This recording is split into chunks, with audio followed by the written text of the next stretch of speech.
Oi pessoal, tudo bem? Eu tô aqui estudando com vocês que acompanham sempre já sabem que a gente está estudando esse livro aqui do Napoleão Hill, Pense e Enriqueça, e que ele foi uma sugestão do Earl Nightingale naquela outra série que a gente fez, naquele livro O Estranho Segredo. O Earl Nightingale, ele passa ali um programa de 30 dias que, segundo ele, se a gente seguir daquele jeito que está ali explicadinho, eu deixo para vocês aqui, para quem não viu, essa série com 4 vídeos, creio que foi o livro O Estranho Segredo. Ele diz que nesses 30 dias, além da gente fazer o nosso melhor, ou seja, fazer um pouco mais do que aquilo pelo qual a gente foi pago para fazer, e aí, nesse caso, eu sugiro colocar em prática aquela dica da Rhonda Byrne, quando ela diz que nós devemos imaginar que há um gerente, que há um chefe virtual, invisível ali, nos acompanhando e anotando cada vez que a gente agradece. E aí, no caso com o conselho do Earl Nightingale, eu diria cada vez que a gente faz o nosso melhor, e aí, assim, a gente faz o nosso melhor. E ele disse que é um dos segredos para a gente conseguir fazer esses 30 dias e passar daquele batalhão dos 95% que vão do berço ao túmulo na falta e na escassez, para aqueles 5% que então vivem ali a vida grandiosa, a vida plena, a vida de abundância em todos os setores que Deus está sonhando para a gente. E foi com essas pessoas, com pessoas que fazem parte desses 5%, que Napoleão Hill fez então essa pesquisa e trouxe aqui para a gente esse segredo, que ele diz que é o segredo para que a gente possa chegar então aí também nesse patamar de ter a abundância plena em todos os setores da nossa vida, que está aberta à disposição para todos. E como é que a gente que é esse segredo? Onde é, que página do livro ele tá escrito esse segredo? Não está. Ele disse que o livro é para quem estiver pronto para encontrar o segredo que está em cada capítulo, mas ele disse que há quem vai encontrar no primeiro, há quem vai encontrar no último, que há quem não vai encontrar. E ele disse também que ele passa só metade do segredo, pois a outra metade é exatamente essa nossa parte, a nossa parte de estarmos decidida e deliberadamente em busca, ou seja, a gente resolveu que a gente vai entender esse segredo e vai colocá-lo em prática, ou seja, que nós vamos fazer a nossa parte. Aí sim, ele diz que estando prontos, a gente junta ali, ele traz a metade, nós trazemos a metade, a gente encontra, a gente coloca em prática e sai para o abraço. E pronto.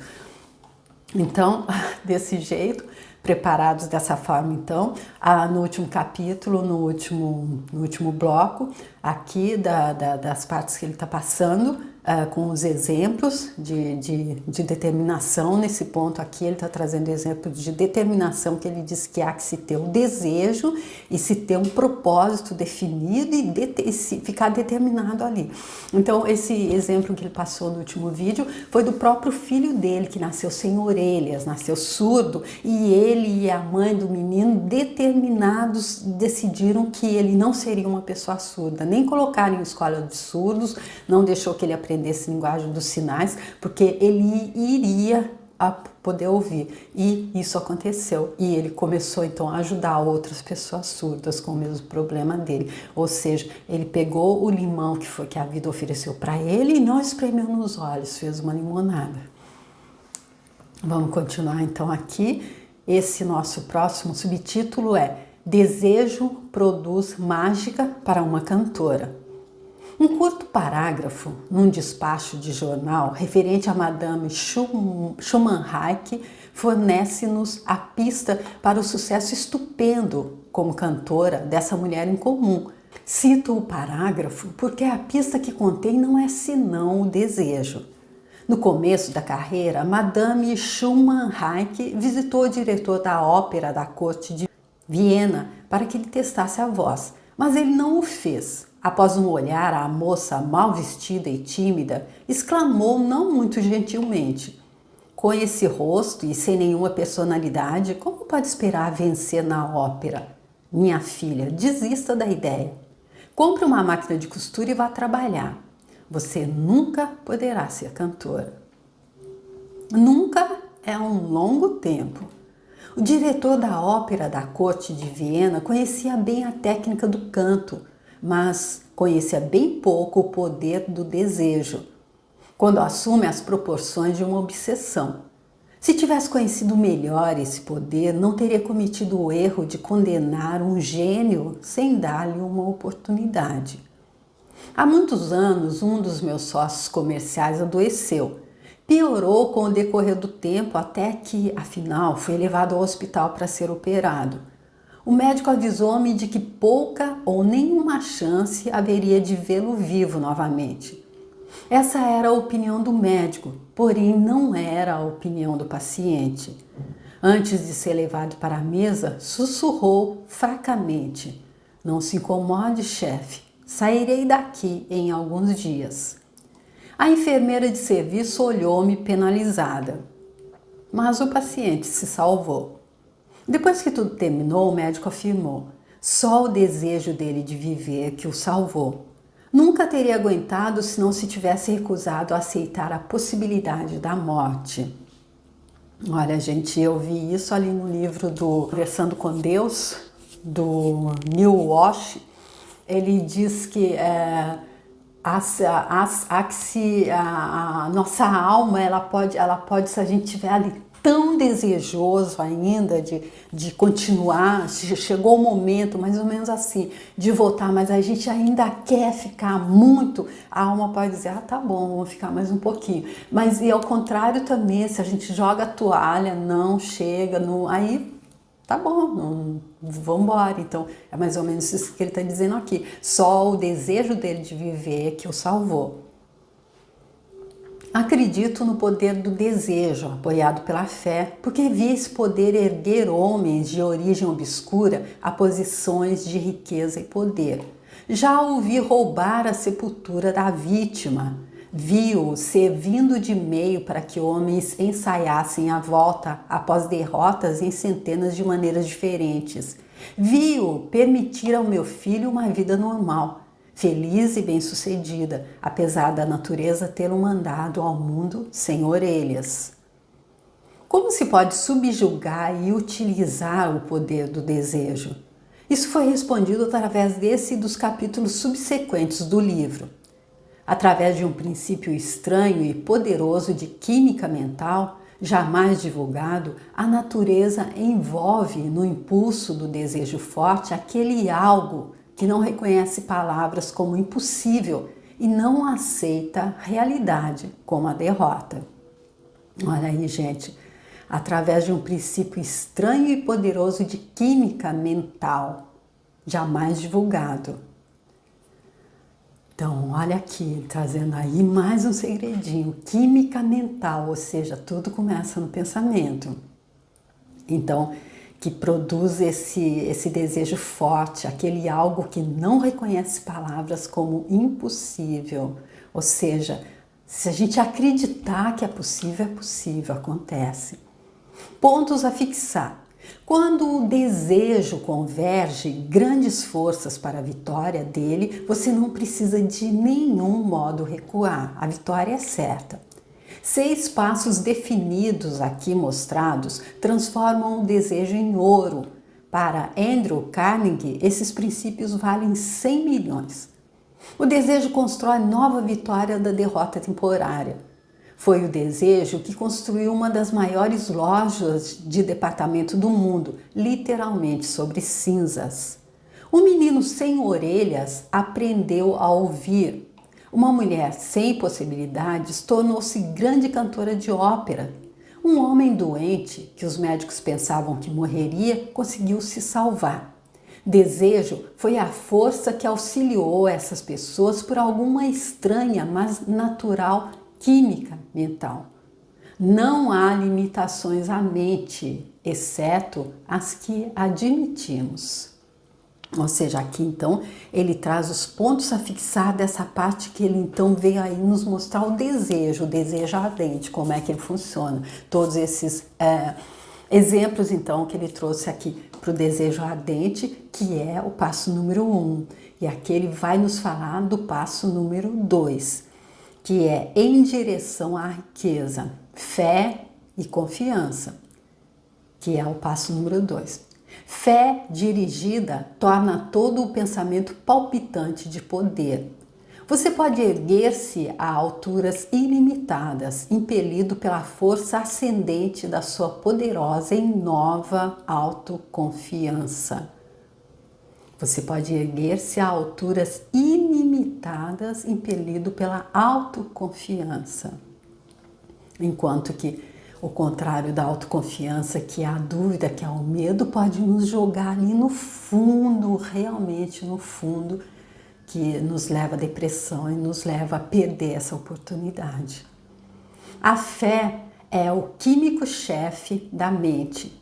Quando a fé se une ao pensamento, o subconsciente apanha imediatamente a vibração, traduzindo no equivalente espiritual dele e transmitindo-o à inteligência infinita, como no caso da oração.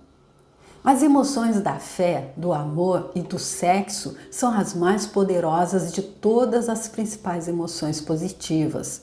Quando as três se unem, tem o efeito de colorir o pensamento de tal maneira que alcança instantaneamente o subconsciente, onde se transforma no seu equivalente espiritual, única forma que induz a reação da inteligência infinita. Olha aí, então, ele mostrando aí que aconteceu quando acontece esse combo, essa junção das emoções, que é a fé, o amor e o sexo, que elas têm o efeito, então, de colorir o pensamento, para que assim, instantaneamente, o subconsciente, onde se transforma o equivalente espiritual, é assim que faz com que a única forma que induz a reação da inteligência infinita. Ou seja, pelo que eu entendi aqui, nós somos guiados pela inteligência infinita, mas a gente é como se a inteligência infinita tivesse ali na fogueira, colocou toda a lenha ali, mas a gente tem que trazer o fogo, a gente tem que acender aquilo com essas emoções. Pelo menos foi isso, é isso mais ou menos que eu estou entendendo aqui, tá bom? A fé aguarda que você a encontre. Segue-se agora uma declaração que lhe dará melhor compreensão da importância que o princípio da autossugestão assume na transformação do desejo em seu equivalente físico ou monetário. Como se sabe, a fé é um estado de espírito que pode ser induzido ou criado por afirmação ou instruções repetidas ao subconsciente através do princípio da autossugestão. Olha aí ele então trazendo aqui uma das coisas que a Catherine Ponder disse lá no livro dela, que foi o primeiro aqui do início dessa série que nós fizemos. Eu deixo aqui para você também, o livro dela é As Leis Dinâmicas da Prosperidade. Ela traz vários exemplos de autossugestão. E ele aqui dizendo então que o nosso subconsciente ele pode estar trabalhando para a gente se a gente moldá-lo, se a gente moldar o subconsciente através do princípio da autossugestão. Como exemplo, considere o propósito pelo qual você está presumivelmente lendo este livro. O objetivo é, naturalmente, adquirir a capacidade de transformar o intangível impulso do pensamento, do desejo, em seu correlato físico, o dinheiro. E aqui eu acredito, como ele disse ali nos 6 passos, o dinheiro, a saúde, o namorado, a namorada, a casa, o emprego, acredito que seja tudo, né? Seguindo as instruções dadas no capítulo da autossugestão e nos do subconsciente, resumidos naquele capítulo, você poderá convencer o subconsciente de que acredita que receberá o que deseja. Isso agirá sobre o que você acredita, de modo que o subconsciente o devolverá em forma de fé, seguida de planos definidos para procurar o que deseja. Seguindo as instruções dadas no capítulo da autossugestão e nos do subconsciente, resumidos naquele capítulo, você poderá convencer o subconsciente de que acredita que receberá o que deseja. Isso agirá sobre o que você acredita, de modo que o subconsciente o devolverá em forma de fé, seguida de planos definidos para procurar o que deseja. Olha lá, então, quando a gente faz a nossa parte, então vai ficando mais fácil. O subconsciente, então, vai devolver isso em forma de fé, seguida de planos definidos para procurar o que deseja. A fé é um estado de espírito que pode ser desenvolvido à vontade, depois de dominados os 13 princípios, pois é um estado de espírito que se desenvolve voluntariamente através da aplicação e uso desses princípios. E aqui vem um subtítulo: a repetição da afirmação de ordens ao subconsciente é o único método conhecido do desenvolvimento voluntário da emoção da fé. Olha, gente, eu já tinha ouvido falar de de induzir o subconsciente para conseguir muitas coisas, mas para conseguir a emoção da fé, para mim é novo aqui, vamos ver como é que ele vai explicar. Talvez o sentido se torne mais claro através da seguinte explicação: quanto à maneira dos homens se tornarem às vezes criminosos.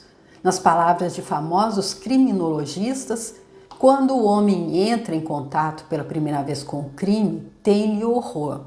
Se mantém em contato com o crime por algum tempo, acostuma-se a ele e aguenta-o.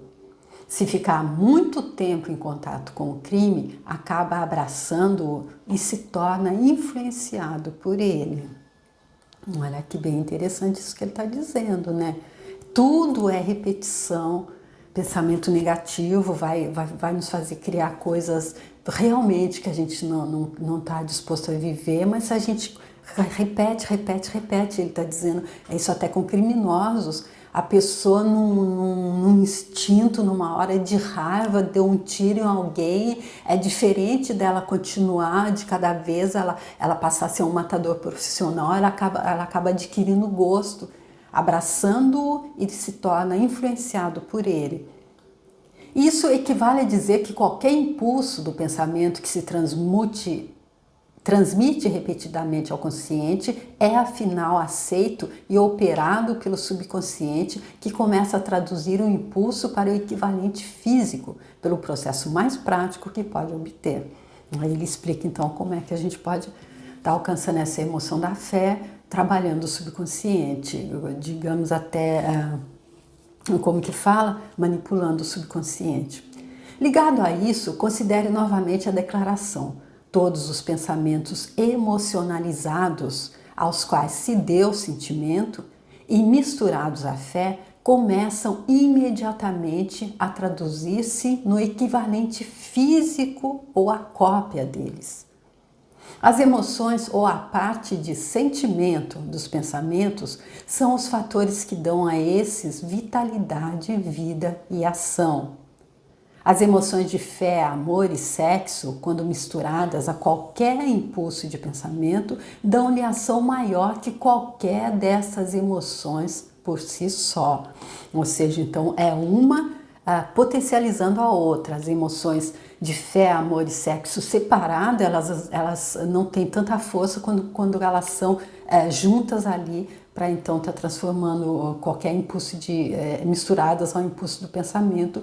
Elas dão maior ação a esse pensamento do que qualquer dessas emoções separadas por elas próprias. Não apenas impulso de pensamento misturados à fé, mas os misturados com qualquer emoção positiva ou qualquer emoção negativa podem alcançar e influenciar o subconsciente. É por isso também que eles disseram nos livros anteriores a força da visualização quando ela é feita com os 5 sentidos, que a gente visualiza e, além de tudo, traz toda a emoção dos sentidos. A gente não está só vendo, a gente está sentindo o cheiro, ouvindo, sentindo o gosto, sentindo a textura. Não existe o azar. Compreender-se-á dessa declaração que o subconsciente traduzirá para o equivalente físico os impulsos de pensamento de natureza negativa ou destrutiva com a mesma prontidão com que agirá sobre os impulsos de natureza positiva ou construtiva. Olha bem aqui, gente, ele transforma tanto os impulsos de pensamento de natureza negativa ou destrutiva com a mesma prontidão como ele faz com os de natureza produtiva e construtiva. É aí que a gente tem que tomar bastante cuidado se o que a gente está fomentando, se o que a gente está alimentando são pensamentos negativos, são sentimentos negativos. Isso explica o estranho fenômeno que milhões de pessoas experimentam e ao qual se referem como má sorte ou azar. Há milhões de pessoas que se creem condenadas à pobreza ou ao fracasso por alguma força estranha sobre a qual acreditam não ter controle. São os criadores da própria má sorte, por causa dessa crença negativa que, apanhada pelo subconsciente, é traduzida pelo equivalente físico dela. Ou seja, se a gente está ali, como Einstein disse, se a gente está ali fomentando pensamento de raiva, ressentimento, mágoa, julgamento com o outro, é insanidade pensar que a gente vai criar outra coisa, porque é isso que a gente está passando para o subconsciente, é isso que a gente está vibrando, é isso que a gente vai receber de volta. Eis um lugar apropriado para sugerir novamente que você pode beneficiar-se transmitindo ao subconsciente qualquer desejo que quiser ver traduzido no equivalente físico ou monetário dele, num estado de expectativa ou de crença de que a transmutação terá lugar. Sua crença ou fé é o elemento que determina a ação do subconsciente.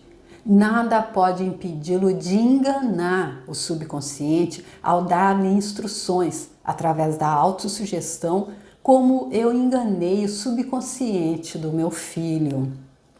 E aí há autossugestões que eu acredito que são ainda mais fortes, têm até mais peso para enganar o subconsciente, que não vê o que é negativo ou o que é positivo, ele simplesmente traz aquilo para o físico, fisicaliza aquilo que a gente está vibrando, aquilo que a gente está passando. E aí Saint Germain, no livro de ouro de Saint Germain, ele fala da importância do eu sou. E quando a gente diz eu sou, tananana, alguma coisa negativa, isso já vai ali no subconsciente, eu acredito que não precisa nem repetir tanto. O eu sou, ele abre a porta do subconsciente para entrar. Então, as autoafirmações com o eu sou, eu acredito que sejam bem eficientes e bem, há que se bem pensar quando eu digo eu sou, para que não seja acompanhado de alguma coisa negativa. Para tornar o engano mais real, haja como se já estivesse de posse da coisa material que está exigindo ao dirigir-se ao subconsciente. O subconsciente transformará em seu equivalente físico, pelos meios mais diretos e práticos existentes, qualquer ordem dada com fé ou crença em que essa ordem será executada. Ou seja, o subconsciente não consegue distinguir, ele não faz distinção se a ordem é para criar uma coisa negativa ou uma coisa positiva, mas pelo que ele está dizendo aqui, ele entende quando ela é verdadeira, quando ela está sendo dada com fé, ou crença que ela vai ser executada, ou quando ela está sendo dada da boca para fora. De jeito nenhum, a mente está ali, de jeito nenhum, isso não vai acontecer nunca. E você está repetindo, seu subconsciente sabe que não é verdade, pelo menos é isso que eu estou entendendo aqui que ele está dizendo. Certamente muita coisa já foi dita para dar um ponto de partida do qual, através de experiência e prática, se possa adquirir a capacidade de unir a fé com qualquer ordem dada ao subconsciente. A perfeição há de virá pela prática, não pode vir apenas pela leitura de instruções. E aí, então, olha aqui, ele dizendo aquilo que Saint Germain diz também sempre, que é um músculo, fazer esse trabalho mental, fazer esse trabalho de estar enganando o subconsciente, também não pode vir apenas pela leitura de instruções, não pode vir assim, apenas pela teoria, mas aqui que se praticar, é um músculo. É essencial que você estimule as emoções positivas com forças dominantes da mente, desanimando e eliminando as emoções negativas. Então, ali novamente, aquela parte que a gente bateu bastante ali no livro da Catherine Ponder, As Leis Dinâmicas da Prosperidade, quando ela diz que devemos estar decidida e deliberadamente como guardiões do nosso mental, para estarmos no pensamento próspero. E a gente só consegue estar no pensamento próspero quando a gente está no presente. Aí a gente sabe que a gente não pode fechar a porta para o pensamento negativo. Eles são intrusivos, eles vêm sem ser convidado mesmo, mas a gente não oferece nada. Eles chegam, a gente não convida para conversar, não bate papo, não pergunta como é que tá, não dá nada para beber, não dá nada para comer. Como alguém disse, pensamentos são como convidados em uma festa. Então, quando os pensamentos negativos chegam, a gente simplesmente ignora. Não precisa bater, não precisa brigar, mas não dá o braço para ele como que é, se identifica com ele e acompanha. Não, deixa ele passar, deixa ele ir embora. E é só assim que ele está dizendo aqui, a gente elimina então essas emoções negativas, não brigando com ela, mas apenas ignorando-a, ignorando os pensamentos negativos. A mente dominada por emoções positivas torna-se abrigo favorável ao estado mental conhecido por fé. A mente assim dominada pode, à vontade, dar instruções ao subconsciente que serão imediatamente aceitas e seguidas. E aí eu acredito aqui que é por isso que muita gente, existem até aquelas formas de tá se reprogramando o subconsciente enquanto a gente dorme, né? Porque ali a gente não tá, a gente está fora do ringue, a gente não está ali alimentando o pensamento negativo. Os pensamentos negativos, eu acredito que enquanto a gente dorme, eles nem vêm, porque eles gostam de ser alimentados, eles gostam que a gente fique ali carinhando eles gostam que a gente acompanhe eles. Mas então, talvez seja isso que explique que quando a gente faz aquelas reprogramações, quando a gente está dormindo, que elas são mais eficazes, né? Dormir ouvindo aquelas reprogramações. A fé dá poder ao pensamento. Em todas as épocas, os religiosos advertiram a humanidade lutadora da necessidade de ter fé neste ou naquele dogma, nesta ou naquela crença, mas esqueceram de explicar como ter fé.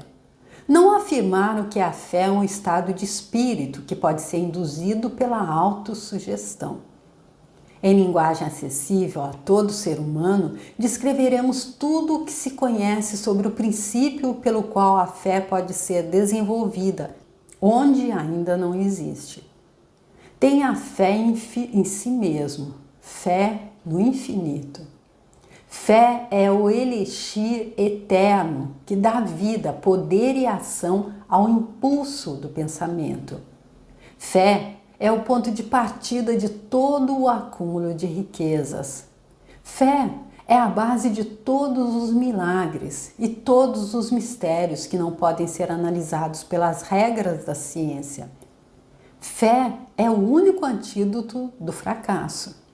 Fé é o elemento, a substância química que, misturada à oração, permite comunicação direta com a inteligência infinita. Fé é o elemento que transforma a vibração comum do pensamento, criada pela mente finita do homem, em seu equivalente espiritual. Fé é o único instrumento através do qual a força cósmica da inteligência infinita pode ser dominada e usada pelo homem. Olha que frases bem fortes para a gente ter ideia do quão importante é isso que ele está explicando sobre ter essa fé, não é? Essa última, olha aqui, ela resume bem, é o único instrumento através do qual a força cósmica da inteligência infinita pode ser dominada e usada pelo homem. Pensamentos que dominam sua mente. A prova é simples e fácil de demonstrar. Está envolta no princípio da autossugestão. Concentremos, pois, a atenção sobre o assunto da autossugestão, descobrindo o que é e o que é capaz de conseguir. É fato sobejamente conhecido que se chega a acreditar o que quer que a gente repita a si mesmo, seja a afirmação verdadeira ou falsa. Se o homem repetir sempre a mentira, acabam por aceitá-la como verdade. Além disso, acreditará tratar-se da verdade. Todo homem é o que é pelos pensamentos dominantes que permite a mente dele obrigar. Pensamentos que coloca deliberadamente na mente, que estimula com simpatia e com os quais mistura uma ou mais emoções, constituem as forças motivadoras que dirigem e controlam cada movimento, cada ato e cada feito dele. Olha então, pensamentos que a gente coloca deliberadamente na mente, que a gente estimula, ou seja, o pensamento negativo, aquele pensamento de raiva, ressentimento e mágoa, de vingança contra o outro, controla os nossos movimentos, se transforma em pensamentos e nos impulsiona. Isso que ele está dizendo aqui, acredito. Pensamentos misturados a qualquer dos sentimentos emotivos constituem força magnética que atrai outros pensamentos similares ou com ele relacionados. O pensamento assim magnetizado de emoção pode ser comparado à semente que, plantada em solo fértil, germina, cresce e se multiplica muitas e muitas vezes, até que a semente original se torna incontáveis milhões de sementes da mesma espécie. Ou seja, por isso eu acredito que a gente vê pessoas cometendo coisas que a gente acha são inimagináveis. Começou com um pensamento e aí foi se fomentando, alimentando. A mente humana está atraindo constantemente vibrações que se harmonizam com o que domina a mente. Qualquer pensamento, ideia, plano ou propósito que se retém na mente atrai uma multidão de parentes. Acrescenta aos parentes a sua própria força e cresce até tornar-se o senhor dominante, motivador do indivíduo em cuja mente se abrigou. Ou seja, aí a gente entende os dois lados, aquela pessoa que só cria prosperidade, aquela que está ali só sofrendo, só na falta e na escassez, todas as duas estão cultivando pensamentos, uma negativa, a outra os positivos. Voltemos agora ao ponto de partida e informemo-nos de como a semente original da ideia, do plano ou propósito pode ser plantada na mente. A informação é facilmente transmitida. Qualquer ideia, plano ou propósito pode ser colocada na mente através da repetição do pensamento. É por isso que você deve redigir a declaração do seu principal propósito ou objetivo mais importante, confiá-lo à memória, repeti-lo em palavras audíveis todos os dias, até que as vibrações do som tenham alcançado o seu subconsciente. Resolva destruir as influências de qualquer ambiente infeliz e construir sua vida bem ordenada, fazendo um inventário das qualidades e deficiências mentais. Você poderá descobrir que sua maior fraqueza é a falta de autoconfiança. Essa desvantagem pode ser superada, a timidez transformada em coragem, através do auxílio do princípio da autossugestão. A aplicação desse princípio pode ser feita por um simples arranjo dos impulsos positivos de pensamentos estabelecidos pela escrita, pela memorização e repetidos até se tornarem parte do equipamento de trabalho da faculdade subconsciente da sua mente. Aqui então, ele explicando que é uma forma então de estar ali induzindo o subconsciente é estar escrevendo, sempre já ouvi dizer, se a gente escreve a mente, isso entra melhor na mente, escrevendo e também repetindo em voz alta, que é ali o que ele diz para fazer, ali nos 6 passos que foi passado aí em um dos vídeos anteriores, tá bom, gente? Então, ele vai aqui no próximo passar 5 passos para que a gente alcance, então, a autoconfiança, que, segundo ele, é um dos fatores primordiais para a gente, então, estar conseguindo fazer essa manipulação do nosso subconsciente para que ele crie aquilo que a gente está buscando, para que o nosso desejo se transforme em realidade. Tá bom? Então, mas eu fico por aqui para que esse vídeo não fique muito longo e para que a gente tenha tempo de tá entendendo bem o que ele está dizendo aqui, já que ele diz que o segredo ele está aí em cada uma das páginas do livro, a gente tem que estar sempre prestando atenção para estar captando e para no final a gente já ter certeza do que é que ele está passando aqui para a gente, que juntado com a nossa boa vontade, com nós estarmos deliberadamente em busca disso e prontos para colocar em prática, para entender e colocar em prática, então isso se torna em ação, isso nos faz então entrar naquele grupo dos 5%, que foram as pessoas que ele estudou, que vivem a vida plena, vivem a vida que Deus está sonhando para todos nós, bastando que a gente entenda esse segredo que ele está passando aqui. Espero que esteja ficando claro para vocês a leitura que eu estou fazendo e espero que nós possamos no final do livro ter entendido 100% do que ele está explicando aqui e possamos colocar em prática para o nosso mais alto bem, para o mais alto bem de todos, tá bom? Muito obrigado por terem vindo comigo até aqui, eu espero contar com vocês, encontrar vocês no próximo vídeo. Obrigada, tchau!